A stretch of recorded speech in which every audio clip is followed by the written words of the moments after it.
Yung matagal na nating inaantay para dito sa ating ayan, bullpup.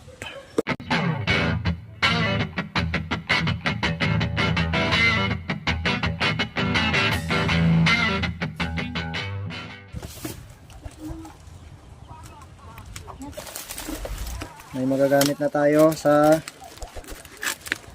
ating bullpup. Ito yung kanyang scoop. So itong bullpup pala ay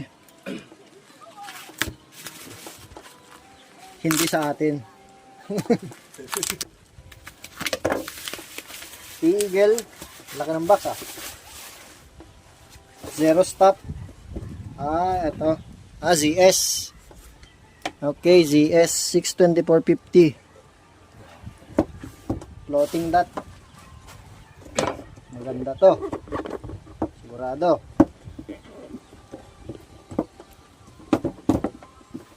Eagle Optics. Solid. Okay, ito yung kanyang mount. Ayun, low profile. Maganda. Low profile yung kanyang mounting. May kasamang Allen key. Ito yung para sa kanyang zoom. Tapos ito naman yung kanyang extension, sunshade. Buksan natin. Solid. Ano pang kasama? Battery, okay, illuminated. Another Allen key.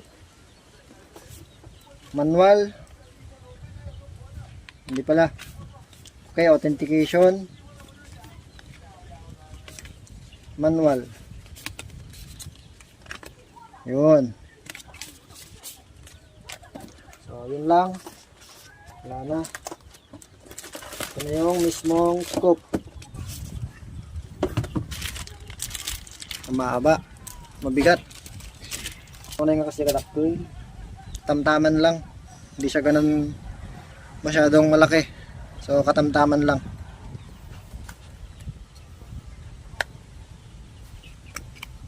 Yun. Napakaganda. Ito naman yung zero stop.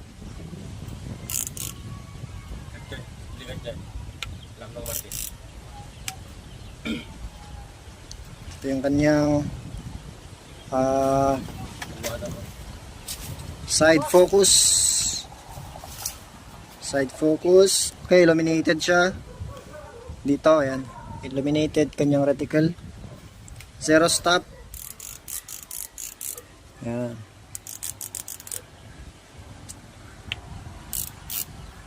Ang lutong.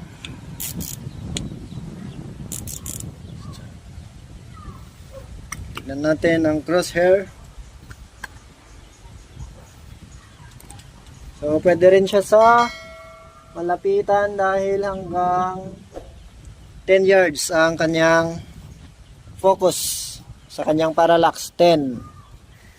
So, pwede rin siya sa malapitan. Sana all. Hindi siya kagaya nung discovery natin na hanggang 25 yards lang. So, ito mas malapit, 10 yards. Napakalinaw.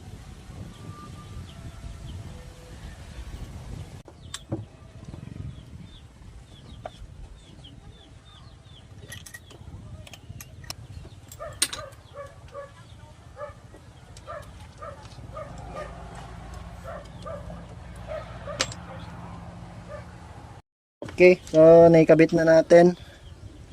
Kanyang scope, compact pero medyo mabigat. Betul.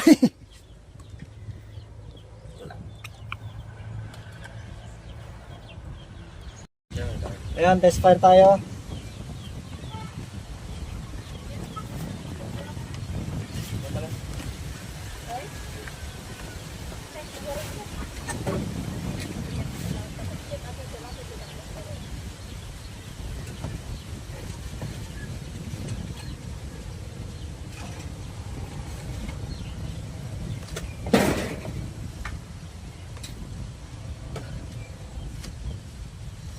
Joker.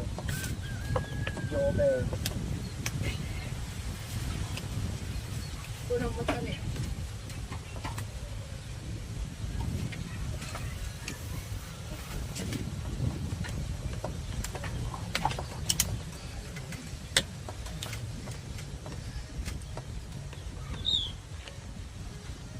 Bullpup 177.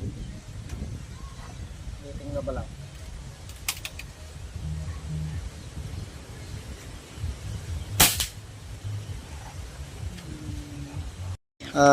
Currently zeroing na tayo. Same distance dun pa rin sa target natin dun. 177. 2 pa pellet. 13 grains. Ano yung slag?